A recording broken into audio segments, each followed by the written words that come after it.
Bonjour à tous. Aujourd'hui, nous allons parler d'un problème récurrent sur les téléviseurs LG. Il s'agit du rétroéclairage. Alors, pourquoi je parle tout de suite du rétroéclairage? Si votre téléviseur LG, de manière générale, c'est un peu le problème de ce modèle-là, c'est un téléviseur qui a 2 ans. Et le problème que nous avons, c'est que ce téléviseur, il s'allume et il s'éteint au bout d'une fraction de seconde. Alors, j'ai regardé un petit peu dans les forums et il s'agirait apparemment d'un problème de rétroéclairage LED qui se met en court-circuit et du coup, le téléviseur se met en sécurité. Donc nous allons voir ensemble en image, point par point, à savoir si c'est effectivement un problème de rétroéclairage ou si c'est un problème qui est ailleurs. Si j'ai de la chance, c'est l'alimentation, mais si j'ai pas de chance, c'est effectivement le rétroéclairage. Et ce sera un démontage un peu plus fastidieux, plus délicat, puisqu'il s'agit d'enlever l'écran LCD ainsi que le diffuseur pour pouvoir accéder à ces LED là et comment les remplacer à moindre coût. Je vais tenter d'allumer le téléviseur et vous allez voir ce qui se passe passer. Voilà, vous avez vu? Nous avons ce flash en une fraction de seconde et je sais que le téléviseur fonctionne puisque j'ai du son. Donc je pense que à 80% sûr que c'est un problème de rétroéclairage en court-circuit et il va falloir que je fasse le démontage fastidieux mais combien rémunérateur.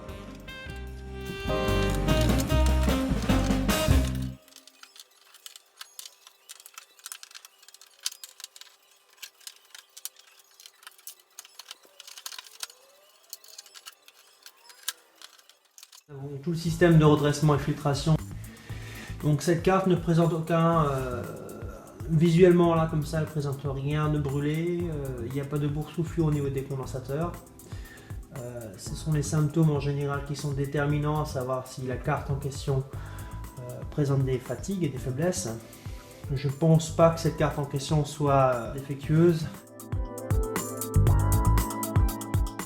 Comment enlever une nappe? Vous avez normalement ici là, la barrette noire qui se lève. Donc vous avez 2 encoches, ici et là. Il faut que vous placiez délicatement la pointe, enfin la pointe de vos tournevis, non, mais il faut que vous placiez délicatement et que vous levez simplement, comme ceci, pour pouvoir extraire votre nappe. Voilà. Ici, des petits clips qu'il faut défaire pour enlever le cadre du dessous. Vous avez les vis ici, là, qui sont un petit peu partout autour du cadre qui maintiennent en fait les deux parties du cadre. Vous avez une partie inférieure qui est l'arrière, là où se situe le panneau d'éclairage LED, et vous avez l'armature extérieure qui elle maintient et plaque en fait votre LCD sur ce panneau. Ici nous avons des nappes qui alimentent directement l'écran. Donc là, il va falloir faire très attention lors du démontage pour éviter d'arracher quoi que ce soit au niveau des connexions, sinon on l'a dans les dents. Par contre, le LCD, faites super attention, c'est super fragile aussi.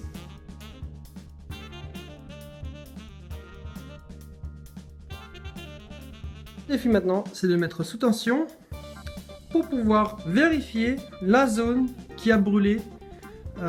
Court-circuit, voilà. Donc j'accède à la zone justement des barrettes. Il faut que j'enlève tous ces clips qui maintiennent le fond blanc. Ce fond blanc est en polystyrène ou en tout cas en plastique blanc, qui me semble être effectivement du polystyrène. Pour pouvoir accéder, vous voyez ça? Là ici en fait c'est un petit bout de carte électronique des bandes lumineuses. Voilà. Et après, le test de continuité.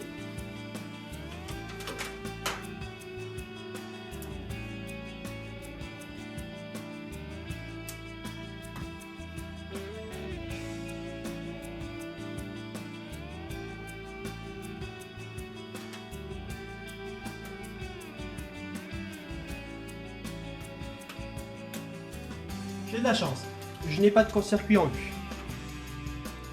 Voilà, donc maintenant j'ai à peu près 24 volts par amp. Donc je vais simplement venir avec mon appareil de tension redressé. Le voici. Alors pourquoi j'utilise ça? Parce qu'il a un switch de sécurité, si au cas où il est en court-circuit, il va me le dire. Donc ne vous trompez jamais de polarité, hein. C'est irrémédiable si vous vous trompez de polarité. À moins que vous êtes équipé d'une alim redressée, et que en fait vous avez la sécurité dessus en cas de court-circuit, comme là. Voilà, vous entendez? Là, il s'est mis en sécurité déjà parce qu'il y a un problème.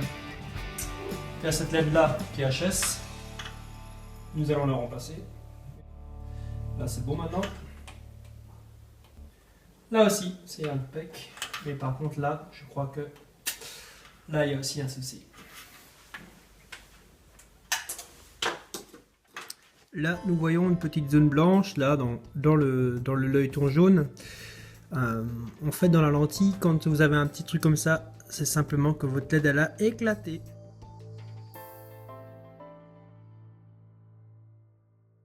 J'ai malheureusement que mon appareil d'appoint pour désolidariser notre composant de la sérigraphie. J'avoue que c'est pas évident. Voilà, là, elle est partie. Sans brûler la sérigraphie. Alors, oui, bien entendu, les sérigraphies pour les CMS sont étudiées normalement pour tenir la température. Mais prenez garde quand même, parce qu'il y a chaleur et chaleur. Et quand vous avez qu'un truc à gaz comme ça, vous ne maîtrisez pas vraiment votre chaleur. Donc pour éviter que vous surbrûlez votre sérigraphie, votre matériel, je vous conseille de prendre avec beaucoup de précautions. Donc voilà notre LED défectueuse. Ok, maintenant c'est le test de la deuxième rampe. Là c'est bon. Dans les choux, c'est bon. Celui-ci est sous le point de lâcher, je pense. En tout cas, on voit bien que sa puissance en lumens est nettement moindre. Elle est plus bleue et moins forte. Donc, il est préférable quand même de le changer également. Allez. Ça, c'est cool. Parce que du coup, moi... Yeah! J'ai eu du mal à filmer et souder en même temps, c'était pas possible. Donc voilà le petit CMS soudé. C'est super difficile à souder le CMS. C'était les LED qui étaient sur le marché, qui étaient à 12 000 Kelvin et je pense que celles qui sont sur la rampe, ça doit être du 13 000 ou du 14 000 Kelvin. Donc du coup, pour moi, ça a été un peu difficile de trouver justement du 13 ou 14 000 Kelvin. Donc c'est un petit peu plus chaud, mais ça va. J'espère que ça fera pas trop son influence sur le téléviseur.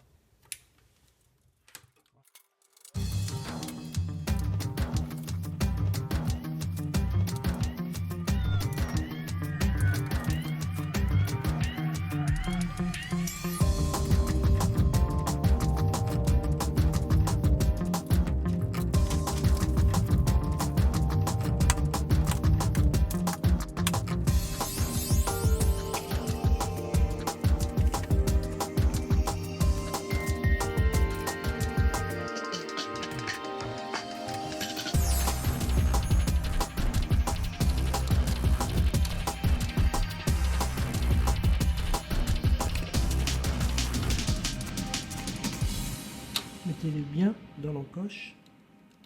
Voilà.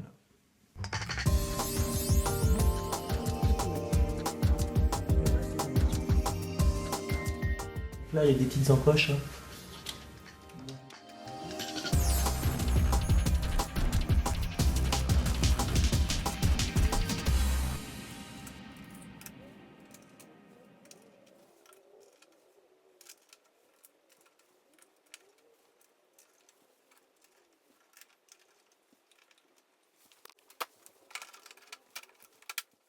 Et voilà, maintenant, je vais le positionner dans l'autre sens pour pouvoir monter le reste. J'ai bientôt fini.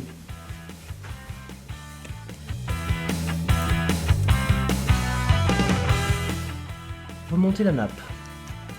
Je présente, je m'assure bien, voilà, là c'est bien aligné. Je vais jusqu'au bout de mon contact et je referme le volet. Voilà. Le côté biseauté, là ici, pour protéger les lampes.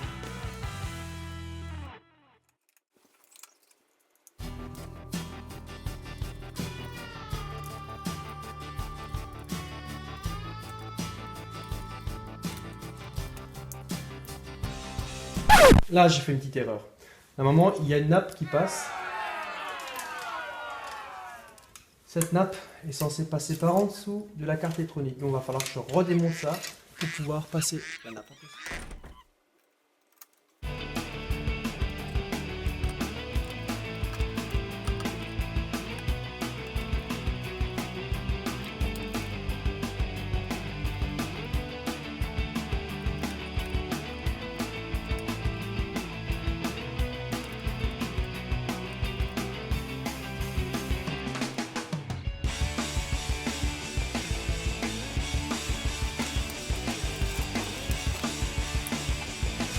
N'oubliez pas cette vis, c'est la vis de masse.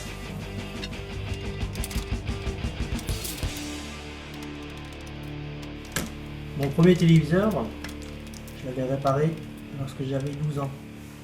C'était un téléviseur des années 70, rien à voir avec ça. C'était immense, plein de composants, on s'y perdait.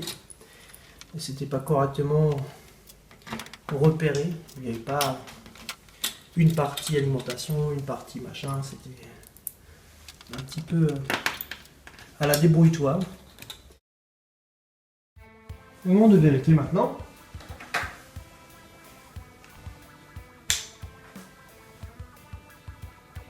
Voilà.